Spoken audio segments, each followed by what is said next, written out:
ये कहानी सुनी आपने श्रवण कुमार की? श्रवण कुमार के अंधे माता पिता थे, तो श्रवण कुमार के अंधे माता पिता बूढ़े होने लग गए, तो उन्होंने बताया कि मुझे तीर्थ करा दो। तो श्रवण कुमार अंधे माता पिता को कैसे लेकर जाते? तो उन्होंने टोकरी बनाई और कंधे पे, मतलब उनको बैठा दिया और कंधे पे दोनों को उठा लिया और तीर्थ कराने निकल गए। अब उसी समय पे एक जगह पे राजा दशरथ हुआ करते थे, सुना है नाम? राजा दशरथ शब्द वेदी बाण चलाने के उस्ताद थे, आवाज सुनकर ऐसे तीर चला देते थे। ठीक है, तो रास्ते में जंगल पड़ा और जंगल में श्रवण कुमार के माता पिता को प्यास लग गई, तो उन्होंने बोला बेटा पानी पिला दो मुझे। तो उनको वहीं पे बैठाकर चले गए ये लोग पानी लाने के लिए, श्रवण कुमार। तो जैसे ही पानी का घड़ा ऐसे डाला उन्होंने पानी में, तो सब गुरुक गुरुक गुरुक गुरुक ऐसा आवाज आती है ना, बाल्टी में मंगा डालते हो तो आवाज नहीं आती है। अभी आवाज आई, राजा दशरथ शिकार कर रहे थे, उनको लगा कि कोई हिरन है, उसने तीर चला दिए, शब्द भेदी बाण उनको लग गया। अब लग गया तो वो मर गए वहीं पे। अब मुझे ना ऐसा पूरा ऐसा गजनी वाला फीलिंग आ रहा था। वो गजनी मूवी देखने के बाद फीलिंग नहीं आया था कि यार पता चल जाना चाहिए था उसको मरने से पहले कि Aamir Khan air voice company का मालिक है। आज तक वो होता है बुरा लगता है ना। गजनी नहीं देखी आप लोगों ने? ऐसे जिंदगी जी के क्या करिएगा, पूरा ऐसे करिए। मुट्ठी में ना, ऐसे मुट्ठी में रेत पकड़िए, बालू, और जोर से दबाइए, फिर खोलिएगा ना, सब सब गिर गया। किसी भी चीज को बहुत टाइट पकड़ने की कोशिश करिएगा ना, तो सब बह के निकल जाएगा। थोड़ा ढीला छोड़िए, ऐसे इसमें सब रह जाएगा। यूपीएससी भी वैसा ही है, आराम से चिल मारिए, मूवी देखिए, घूमिए फिरिए, बस ईमानदार रहिए। जब पढ़ रहे हैं 1 घंटा पढ़ रहे हैं, ईमानदार रहिए। उस 1 घंटे की चीजें दिमाग में एकदम क्लिक करके बैठी होनी चाहिए। बस इतना ही करिए ना, बहुत है यार। 30,000 पन्ने से ज्यादा पढ़ना ही नहीं है, 5 रिविजन के साथ मिलाकर 30,000 पन्ने। डेली का 50 पन्ना भी पढ़िएगा ना, तो 300 दिन में निकल जाएगा। ठीक है, आपके पास 4 साल है अभी, इतना आसान है। बस ईमानदार रहिए, बस दिमाग में प्रेशर मत रखिए, छोड़ आराम से ढिल्ला छोड़िए, सारी ज्ञान याद रखेंगे, रखी जाएंगी। ठीक है, चलिए। तो सेम वैसे ही श्रवण कुमार को, अब मुझे भी ऐसा ही लगा कि यार ये तो गजनी वाला सीन हो गया। बूढ़े माँ बाप वहां पे, एक तो अंधे हैं, जा भी नहीं पाएंगे, टोकरी में बैठे हुए हैं, है ना। उनको पता भी नहीं चला, उनको लगा बेटा घपला देके भाग गया। महिला दिख गई होगी जंगल में, भाग गया होगा। पर फिर थोड़ा और पढ़ने के बाद मुझे पता चला कि नहीं, श्रवण कुमार जब मर रहे थे तो राजा दशरथ आए उनके पास देखने के लिए कि हिरन है कि नहीं। तो उन्होंने बताया कि मेरे माँ बाप प्यासे हैं, उनको जाकर पानी दे दो और उनको सारी की सारी बातें बता दो। राजा दशरथ अच्छे कर्म करने गए, उन्होंने सारी की सारी कहानी बताई। उनके माँ बाप ने उनको श्राप दे दिया, बोला जिस तरीके से मैं पुत्र के वियोग में जल रहा हूं, उसी तरीके से हे प्रजापति राजन, एक दिन तुम भी अपने पुत्र के वियोग में जलोगे। राजा दशरथ बहुत माफी मांग रहे थे पर कुछ नहीं हुआ। राजा दशरथ के साथ सेम यही कांड हुआ। 14 साल तक उनके माँ बच्चों ने उनको छोड़ दिया। अब 14 साल तक फास्ट फॉरवर्ड करते हैं कि पूरा रामायण हो चुका है, राम जी वापस आए।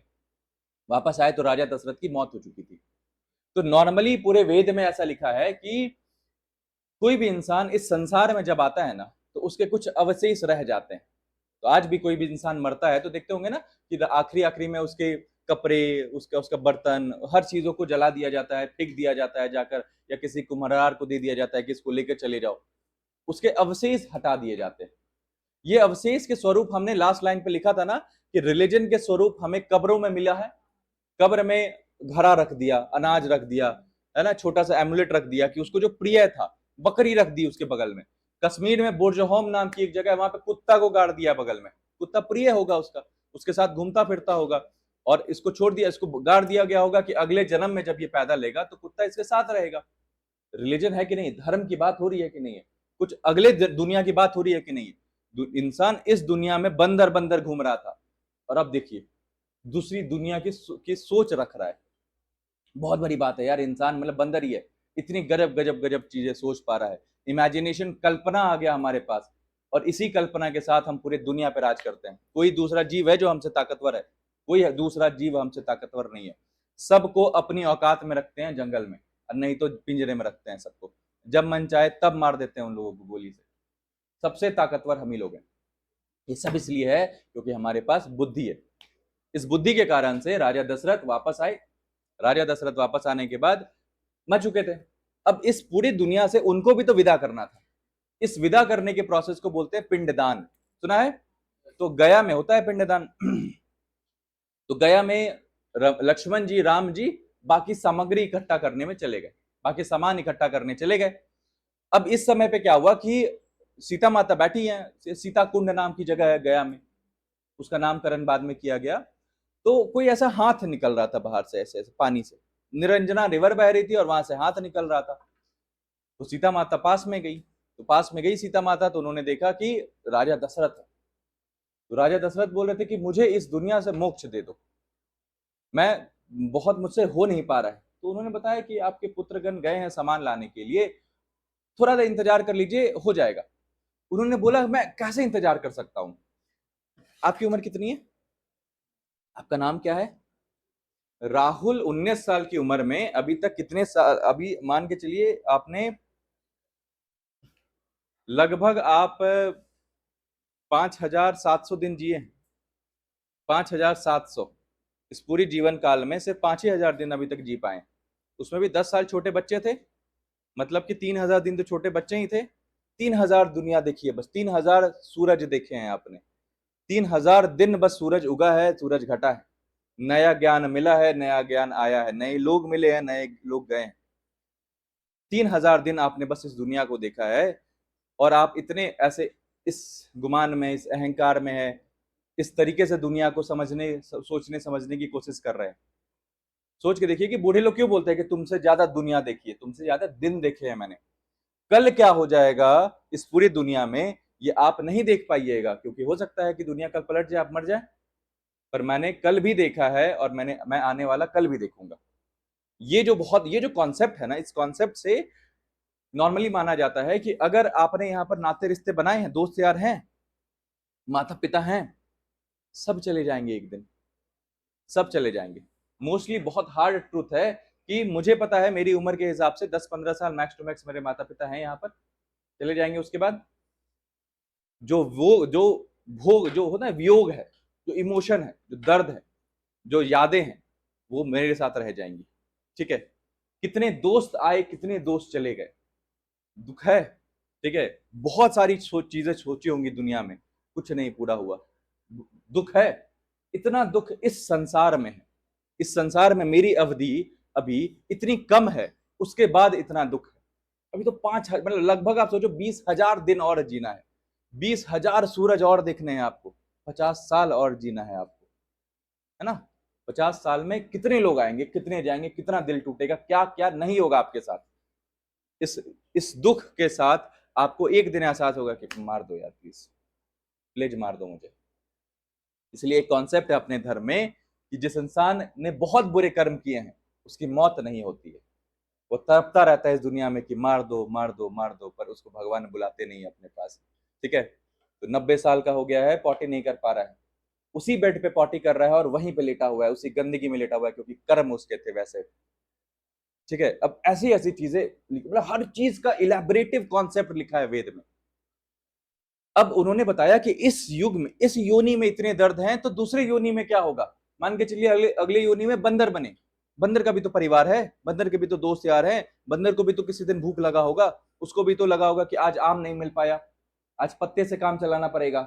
मच्छर को भी तो लगा होगा, सांप को भी तो लगा होगा।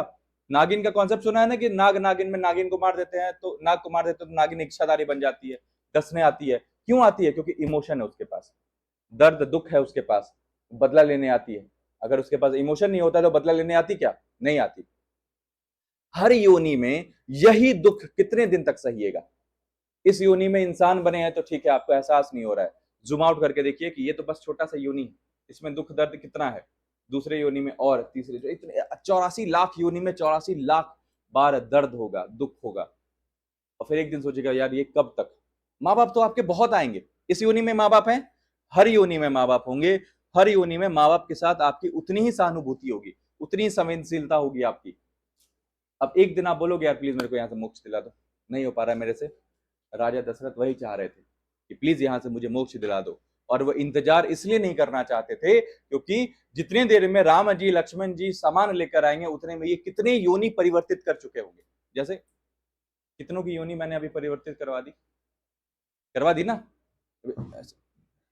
फिर करवा दी सेम ऐसी 84 लाख योनि है। कितनी बार अभी जैसे वो बच्चा अभी छोटा सा कीड़ा मकोड़ा होगा ऐसे फिर से तुम हाय हेलो हाय तुम मुझे बहुत अच्छी लगती है गाय खत्म। अब सीता माता ने सोचा कि ये तो बहुत बड़ा, आप रहते तो क्या करते, मोक्ष दिलाते ना उनको, इस दुनिया से दूर भेजते ना। सीता माता ने बोला कि हम आपको दे देते हैं पिंडदान। और सीता माता ने 5 अलग अलग ये रखे है ना, एविडेंसेस है ना, प्रूफ रखे, 5 आदमी रखे, 5 चीजों को क्या बनाया कि आप लोग देखो कि मैं इनका पिंडदान कर रही हूँ। तो नीम का पेड़ था, ठीक है, गाय थी एक, तुलसी का पेड़ था एक, ठीक है, और नदी थी, निरंजना रिवर थी। सबको एक तरीके से बताया कि तुम देखो मैं इनका पिंडदान कर रही हूँ। पिंडदान कर दिया। वहीं पे ओले थे, बालू के उपले बनाए और उसे से पिंडदान करके पूजा पाठ करके उनको भेज दिया। राम जी लक्ष्मण जी आए तो उन्होंने बोला कि हम कर रहे हैं, तो उन्होंने बताया कि हमने तो कर दिया, पिंडदान एक ही बार होता है। तो उन्होंने राम जी तो देखिए, राम जी वॉज बहुत बाद में उनको भगवान बनाया गया है। He was to a person, धर्म के लिए कितना कुछ किया उस इंसान ने कि समाज ने बोला आप राजा हो, और राजा हमेशा से प्रजा का क्या होता है, नजरिया होता है, प्रजा के लिए आइडल होता है, आदर्श होता है।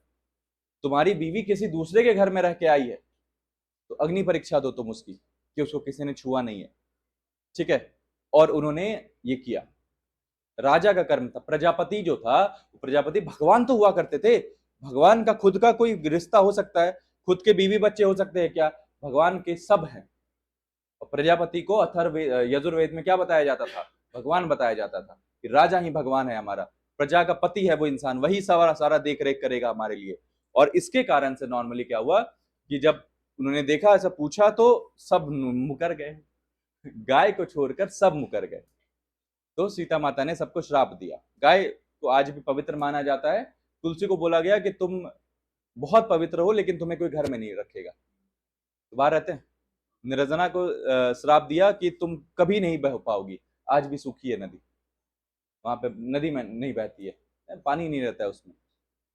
तो ऐसे और भी लोग थे, ठीक है, सबको श्राप दिया और ये कहानी खत्म हुई। तो मोक्ष कितना आवश्यक है ये इस कहानी से समझ में आता है।